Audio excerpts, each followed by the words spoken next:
BJP जय कृष्ण पटेल। आगे के वक्ता के तौर पर मैं इस सम्मान आमंत्रित करता हूँ बांसवाड़ा के जुझारू साथी जय कृष्ण पटेल जी को। आप तालियों के साथ उनका सम्मान अभिनंदन करें। जय जोहार का नारा है,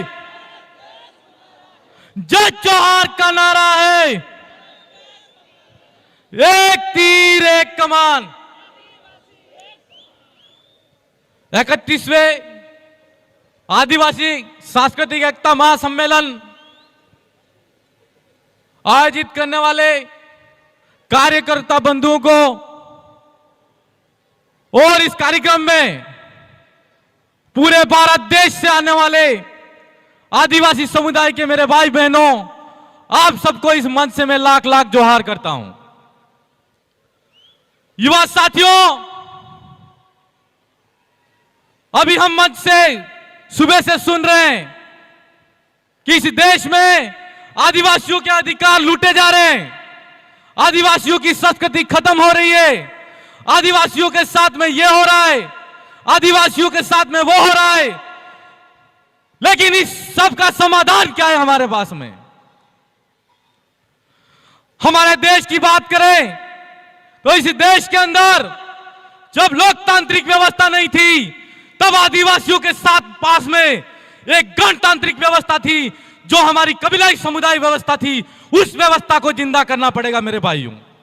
जब तक वो व्यवस्था जिंदा नहीं होगी, तब तक आदिवासी, आज हम एकता महासम्मेलन 31वां मना रहे हैं, लेकिन बड़ा अफसोस की बात है, जैसे जैसे आदिवासी समुदाय के अंदर जितना समाज शिक्षित होता गया, इस समाज के अंदर लोकतांत्रिक व्यवस्था आई, तब से इस व्यवस्था के अंदर हमारे आदिवासी समुदाय ने अनेक पार्टियों के झंडे पकड़ पकड़ के इस व्यवस्था के अंदर आदिवासी बढ़ता आ रहा है। आज हमको जरूरत है कि हमको पार्टियों के झंडे तो छोड़ने की जरूरत है, और अगर इस समाज की बात आती है तो हमको समुदाय को क्या और संगठन की जो अलग अलग समुदाय में बटे हुए आदिवासी हैं, उनको समुदाय की सारी बातों को छोड़कर आदिवासी समुदाय के लिए लड़ने की जरूरत है। आज हम देखते हैं, हमारे समुदाय की बात है, सबसे पहले इस देश के अंदर लोकतांत्रिक व्यवस्था आई, तो उस व्यवस्था के अंदर पार्टियां स्थापित हुई, और पार्टियों के अंदर कोई आप में है, कोई बाप में है, कोई कांग्रेस में है, कोई बीजेपी में। लेकिन हम ये कहना चाहते हैं, जब हमारे समाज की बात आती है, आज हंसदेव का जंगल कट रहा है और हम लोग देख रहे हैं, और मोदी की बात मन से मीडिया तक हो नहीं रही है, और मोदी बैठा हंसदेव जब कट रहा है तो मोदी हंस रहा है और हम देख रहे हैं। सोचने वाली बात है मेरे भाइयों। अगर इसी तरह यह देश और हमारा आदिवासी समुदाय सोता रहा, इस देश की सारी जंगल जमीन के नाम से ये केवड़िया के पास में जो स्टैच्यू ऑफ यूनिटी बना दिया, आदिवासियों का विस्थापन हो गया, कोई बोलने वाला नहीं मिला। आज हमको हंसदेव कट रहा है, मणिपुर के अंदर आदिवासी समुदाय की बेटियों को नंगा घुमाया जा रहा है, और हमारे सब जितने सारे नेता हैं वो पंगु बन के बैठे हैं।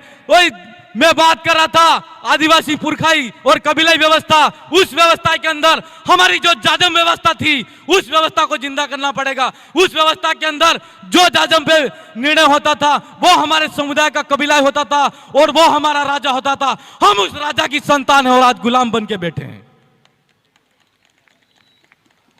आज उस गुलामी की जंजीरों को तोड़कर आदिवासी समुदाय को फिर से जाजम बनाने की जरूरत है, और उस जाजम व्यवस्था के अंदर यह तय करना होगा कि हमारे समाज का, अगर हमारे समाज के साथ में बुरा होता है, विधानमंडल में और संसद में बोलने वाला नेता अगर नहीं बोलता है, तो जब तक वो उसकी बोलती बंद हो रही है तो उसको विधानमंडल और संसद में जाना बंद कर दो मेरे भाइयों। उसके रास्ते बंद हो जाने चाहिए।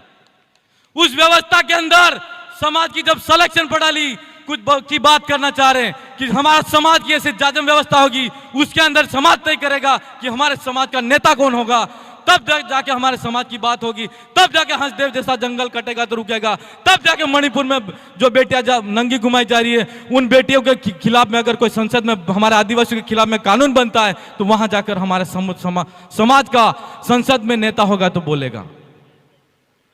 उस व्यवस्था को जिंदा करना पड़ेगा मेरे भाइयों। आज समय मेरा भाई बता रहे, 2 मिनट चाहूंगा, ज्यादा समय नहीं लूंगा। आज हम देखते हैं इस देश के अंदर हमको सबसे पहले वर्ण व्यवस्था के अंदर इस देश को बांटा और आदिवासियों को धर्म, समुदाय, संप्रदाय और हमारे समाज को धार्मिक राजनीतिक पार्टियों की गुलामों के झंडे के नीचे हम खड़े हैं। मैं इस मंच के माध्यम से आप सभी युवा साथियों से और मेरे इस समाज के समाज सगाजनों से कहना चाहता हूं कि जब समाज की बात हो, आप सारे समाज के साथियों से कहना चाहता हूं कि सारी पार्टियों के झंडे छोड़कर इस समाज की जाजम पे आना मेरे भाइयों, तो ही हमारा समाज होगा। और आज समाज के सारे अधिकारों की बात हो रही है। आज इस पंडाल के अंदर जितने मौजूद हैं, अगर उन्होंने सारे दिन से सुना है तो एक एक इस मंच में मौजूद जो भाई है सिर्फ समाज का कार्यकर्ता बन गया, हमको नेता नहीं बनाना है मेरे भाइयों। अगर समाज का कार्यकर्ता बन गया तो निश्चित तौर पर समाज के साथ में जो भी बुरा होगा उसके लिए राष्ट्रव्यापी आंदोलन करना पड़ेगा। तो हम एक मंच पे और दिल्ली घेरना पड़ेगा तो घेरेंगे। आज हम बात करते हैं लोकतंत्र की हत्या हो रही है। सबसे बड़ी लड़ाई हमारे समाज की एकता की मिशन की लड़ाई है, दूसरी हमारी मशीन की लड़ाई है। ईवीएम मशीन के माध्यम से बैलेट पेपर का भी चुनाव होना चाहिए। सारे आदिवासियों के अधिकार बेचे जा रहे हैं। मोदी संसद में बैठा है, सारे अधिकार 144 सांसदों को खारिज करके हमारा हंसदेव जंगल काट दिया। ये सिर्फ मोदी है इसलिए हो रहा है मेरे भाइयों। इसलिए बातें तो बहुत सारी करने की है। युवा साथी ने यहाँ पर बोला, आप सबने सुना मुझे और इस एकता परिषद ने बोलने का मौका दिया। आप सबको धन्यवाद, जोहार, लाख लाख जोहार। जय आदिवासी, जय जोहार, जय संविधान, जय भारत, जय भील प्रदेश।